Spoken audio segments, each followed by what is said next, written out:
They talk about Melchizedek and Caiaphas and the Book of Asher and the Lost Book. Okay, so I've seen different things, different inspirations. Smoked a little bit of weed. Sometimes when I smoke weed, it's like a double-edged sword. It makes the vision more foggy, but it also blurs out the world and helps me get into my own zone. To talk to God, you have to be in your own zone, you know, and for God to talk to you and for you to hear what He's saying. Now, just because you're in that zone doesn't mean God's going to talk to you. That's what makes you a prophet. If you actually find God and He talks to you, then you're a prophet. That is my definition of a prophet. Is that somebody who either was seeking God or God found him. In my case, I was seeking God and I connected with God. Other people, they're going through life and God just came down on them. Bow! Next thing you know, they're fucking have revelations. Me, I was going the right path, you know, getting led astray sometimes, struggling hard on the path. I was doing exactly what I'm supposed to do, going through pain and turmoil, disagreeing with everybody, while society convinced me that I had a mental disorder as a young man. And this is something that my parents to this day still believe.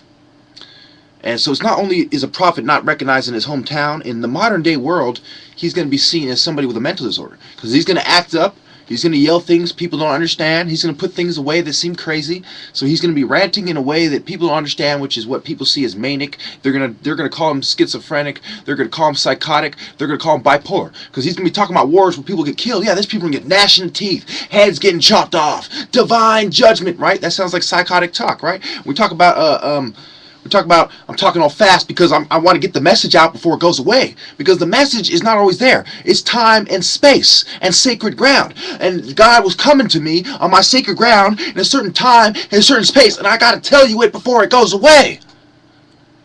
And what does that seem like? You guessed it.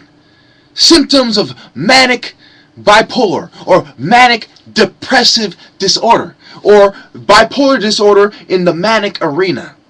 Now don't you see what I'm saying? Now, what happens when I see great catastrophes and people I care about getting turned to fucking nothing, getting cut up, getting boiled by fucking lava, eaten by locusts, all kinds of shit, fucking mountains falling on these motherfuckers, lightning hitting these motherfuckers, blood fucking in the water turned to blood, and they're trying to drink it and they're getting sick and they're getting all kinds of weird STDs because the water turned to blood and it's infected by STDs for some fucking faggot taking a swim. Think about it, cuz. What kind of effect does that have on the normal person? He's going to start displaying symptoms of depression. So, what you're telling me is either this person does not receive God, or that receiving God means you're going to be depressed, bipolar, schizophrenic, and psychotic will all be that. I'd rather be depressed, bipolar, schizophrenic, and psychotic in your eyes than allow you to convince me that that's what I am, so that I think that that's what my kid will be, so that I sacrifice my kid to Satan. No. I'd rather sacrifice all you crackers to Satan before you get me to follow that train of thought you want me to follow. Or you label me as someone with a mental disorder, so when it's time for me to complain about my rights, oh, he's got a mental disorder. He doesn't really mean what he's saying. Let's take him to the nut house. Blah, blah. See?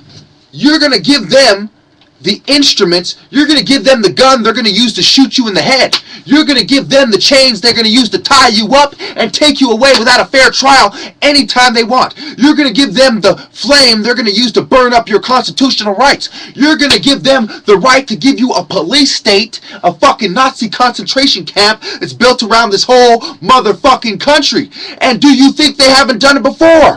What about the Japanese internment camps, you blind fucks? What about the FEMA camps? What about Alex Jones reported in the news that they came out the other day at the CIA torture camps, I think it was North Carolina. So you're telling me that these crackers are building East and West Germany all over again in one big world police state where this faction controls that concentration camp and this faction controls that concentration camp and the barrier is the fucking ocean. Thank you.